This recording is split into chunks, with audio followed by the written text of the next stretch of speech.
আমরা কত হলে ডিফেন্ড করবো কালকে প্রথমত কালকে আমরা সারাদিন ব্যাটিং করতে চাই, ব্যাটিং করে জয় রান হয়ে আমরা ডিফেন্ড করতে চাই। আর ফিটনেসের কথা যেটা বললেন, এই যে স্পোর্টসম্যান হিসাবে এই জিনিসটা আমার ধরেন এটা আমার রুটিন, যে ধরেন আমি ক্রিকেট যেহেতু বেছে নিচ্ছি, সো এই জিনিসটা খেলার জন্য আমার যে কাজগুলো করা লাগে বাইরে, সো এই জিনিসগুলো আমি সবসময়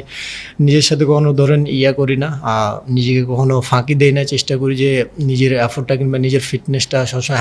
হাই লেভেলে রাখার, ওই জিনিসটাই চেষ্টা করতেছি। চেষ্টা করি কেমনে যারা ট্রেনার আছে বিসিবিতে তাদের সাথে কথা বলি, এবং আমি চেষ্টা করি যে কেমনে আমার ভালো ট্রেনিং করা যায় এবং ভালো খাওয়া দাওয়া এবং ভালো ঘুম, এই জিনিসগুলো আমি সবসময় মনোযোগ দিয়ে থাকি যে কেমনে নিজের ফিটনেসটা আরও ভালো উপর লেভেলে নেওয়া যায়, কিংবা ভালো ফুড এবং ভালো ঘুম, এই তিনটে জিনিসে আমি চেষ্টা করতেছি ভালো করার। তো আলহামদুলিল্লাহ প্রসেস আছে, ভালো হচ্ছে। যখন ধরেন অফ টাইমে থাকি, অফ টাইমটাতে আমি ধরেন অ্যাক্টিভ রেস্ট করার চেষ্টা করি যখন বাসায় থাকি, এই কিছু কিছু জিনিস এক্সট্রা, তাছাড়া সিমিলার। যখনই ক্যাপ্টেন বলে যে বোলিং করবা, তার একটু আগে এসে ওয়ার্ম আপ করি যাতে বডিটা ভালো মতো গরম হয়ে যায়, এবং ম্যাচের ভিতরে গিয়ে যাতে ধরেন ওয়ার্ম আপ বল না লাগে, যাতে প্রথম বল থেকে এফোর্ট বল করতে পারে, এর জন্যই।